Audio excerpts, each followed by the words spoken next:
Telugu Desam party వాళ్ళు కూటమి ప్రభుత్వం వాళ్ళు రోజుకో మాట మాట్లాడుతున్నారు. ఒకడేమో 300 కోట్ల స్కామ్ అంటాడు, ఒకడేమో 400 కోట్ల స్కామ్ అంటాడు. నిన్న ప్రభుత్వమే ఒక రిప్లై ఇస్తూ ఏం చెప్పింది, స్పోర్ట్స్ మినిస్టర్ ఏం చెప్పినాడు, ఆడదాం ఆంధ్రాకు కేటాయించింది కేవలం 119 కోట్లు అని చెప్పినాడు. కేటాయింపే 119 కోట్లు ఉంటే 400 కోట్ల స్కామ్ ఎట జరుగుతుంది?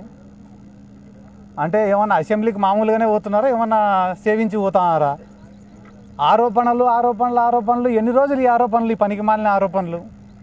ఆ 119 కోట్లు కూడా దేనికోసం ఎంత ఖర్చు పెట్టినారు, కలెక్టర్ల అకౌంట్లలో ఎంత ఇచ్చినారు, ప్రైజ్ మనీ రూపంలో ఎంత ఇచ్చినారు, కిట్ల రూపంలో ఎంత ఇచ్చినారు, టీషర్ట్ల రూపంలో ఎంత ఇచ్చినారని చెప్పి ఆన్ రికార్డు వాళ్ళ దగ్గర ఎవిడెన్స్ ఉంది కదా.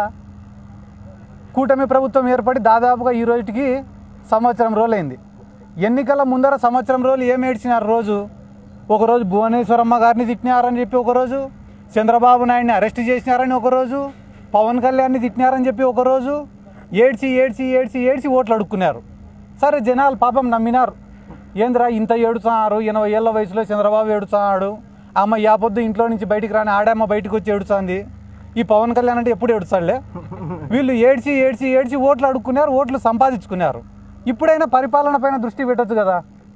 ఇప్పటికి 10 నెలలైంది. ఒరే అమ్మఒడి పథకం ఏమైందిరా, తల్లికి వందనం ఏమైందిరా అంటే, వల్లభనేని వంశీ మా వాళ్ళని తిట్టినాడంట.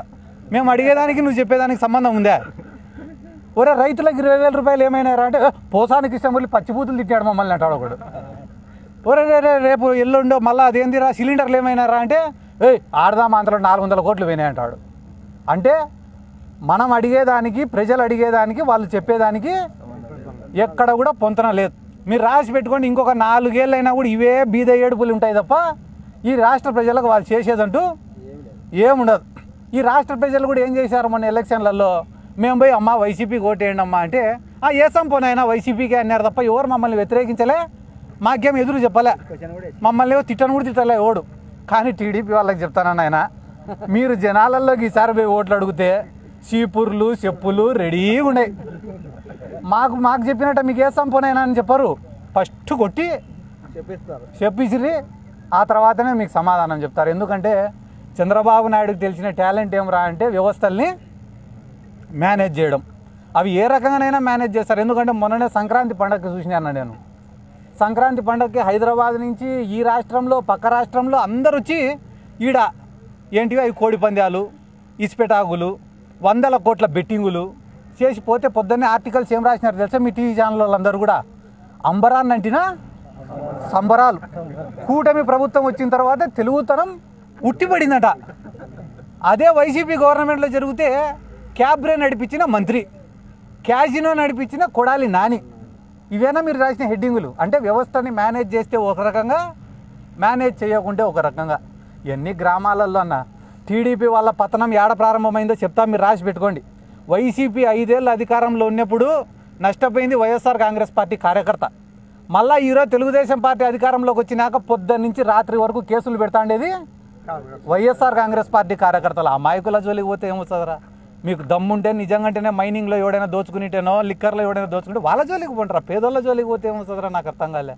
మీరు రాసి పెట్టుకుని అన్న 3 సంవత్సరాలు ఈ రోజు నుంచి వైఎస్ఆర్ కాంగ్రెస్ పార్టీ జగన్మోహన్ రెడ్డి సొంత జోబిలో నుంచి సాడ లెక్క అని మాట్లాడిన ప్రతి ఒక్కడు కూడా ఈరోజు ఏ పండగ జరిగినా, ఏ పండగ వచ్చినా డబ్బు రొటేషన్ లేక, మార్కెట్లో డబ్బులు తిరక్క, వ్యాపారస్తులు కానీ, చిన్న చితక ప్రాణాలు కానీ, చిన్న రైతులు కానీ ఒరే జగన్ ఉంటే బాగుండు కదరా అని అనుకుంటున్నారు.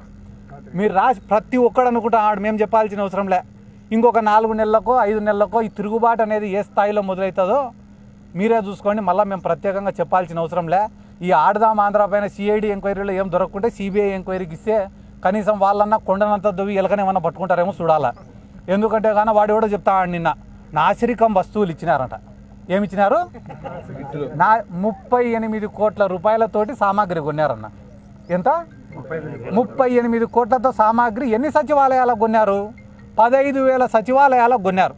15,000 సచివాలయాలకు 100 కోట్లు పెడితే ఇంగ్లీష్ విల్లో బ్యాట్లు, కోకాబురా బ్యాట్లు, కోకాబురా బాల్లు వస్తాయి. 38 కోట్లతోటి 15,000 సచివాలయాలకు ఇచ్చేటప్పుడు రబ్బర్ బాల్ బ్యాట్లే వస్తాయి తప్ప క్రికెట్ బాల్ బ్యాట్లు వస్తాయా? వానికి ఏమైనా తెలివైన ఉండాలి కదా మాట్లాడేటోనికి. ఇంకా ఎక్కువ ఆడదాం ఆంధ్ర గురించి డేటా కావాలంటే చంద్రబాబు నాయుడు సీటు పక్కనే ప్రద్యుమ్న గారు అని చెప్పి ఒక ఆయన ఉంటాడు, ఐఏఎస్ ఆఫీసర్. ఆయననే టెండర్లు వేసింది కానీ ప్రొక్యూర్మెంట్ జరిపించినది కానీ ఈ ఆడదాం ఆంధ్రాని కండక్ట్ చేసినది కూడా ఆ ప్రద్యుమ్న గారే. ఆ ప్రద్యుమ్న గారిని ఈ చంద్రబాబు నాయుడు గారు ఒకసారి పిలుచుకొని పక్కన కూర్చోబెట్టుకొని ఏమన్నా సిద్ధార్థ రెడ్డి కానీ ఇంకొకరు కానీ దీంట్లో ఆడదాం ఆంధ్రాలో ఏమైనా తిన్నారా అంటే, సార్ పాపం ఒక 50,000 రూపాయలు టికెట్లకు ఖర్చు పెట్టింటాం సార్ వాళ్ళపైన.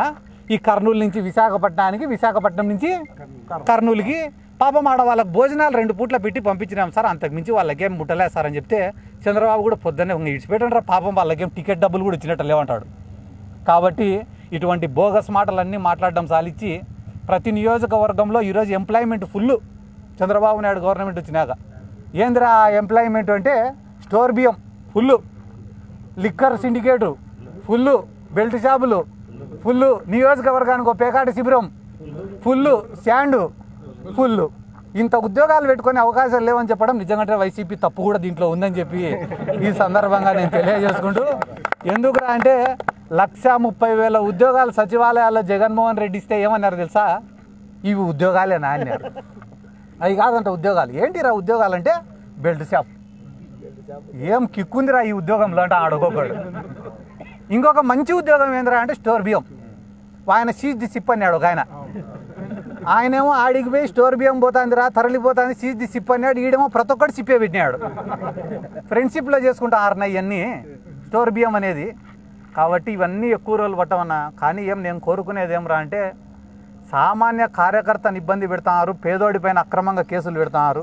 ఈరోజు గ్రామాలలో పరిస్థితి ఏముందిరా అంటే దారిలో ఒకటి పోతా అంటే రేపు కొడకా అని తిడతారు.